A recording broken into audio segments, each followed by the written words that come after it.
السلام عليكم ورحمة الله وبركاته. عاملين ايه يا اخواتي؟ يا رب تكونوا بخير. معلش على الغيبة الطويلة اللي فاتت، بس انا ما برجع لكمش غير وانا معايا التقيل حرفيا. النهاردة فيديو عظمة العظمة، فيديو جمدان، فيديو حرفيا دقيقتين او 3 دقايق بس جمدان الجمدان.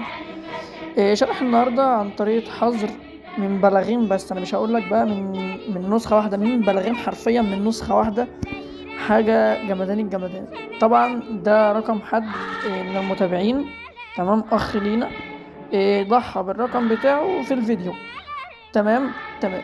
طبعا هنا هناخد الرقم زي ما انتم عارفين ونطلع نسخة التوثيق. طبعا نسخة التوثيق دي ما بتنتهيش، المدة بتاعتها ما بتنتهيش، تمام. اما النسخة التانية اللي الكل منتظرها لسه شوية عبال ما نعملها، تمام.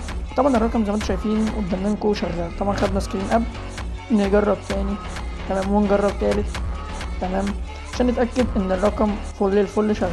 تمام تمام. بعد كده نرجع واحدة، تمام. فهنا هنقول له تمام خليك جاهز، تمام. عشان بس يكون جاهز، اللي هو ما يقفلش نت، يعني ايه، عشان نوريكم الشرح على طول. تمام تمام. هنا طبعا بخش على الشات اللي فات عشان اخد البند كده نسخ، تمام. وبعد كده اقوم جاي دايس على البرايفسي زي ما قلت لكم، تشغلوا زرار العكس، ترموا البند وبعد كده تقوم جاي موقفينه. تمام تمام. نفس الفكره اهو.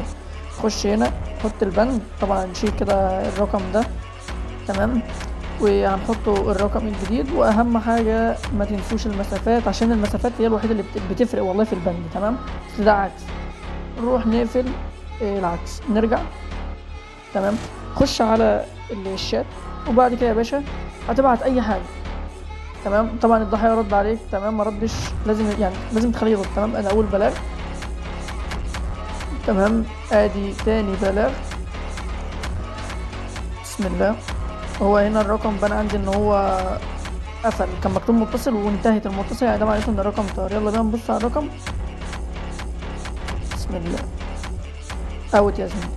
حرفيا مفيش جمدان بعد كده. انا مش هتنى اصور لك بقى اللي هو ايه، رقم قبل ورقم بعد، وبص في الفيديو، هو الفيديو مختصر، هو الفيديو اصلا مختصر في بعضه. الرقم طار حرفيا من بلاغين.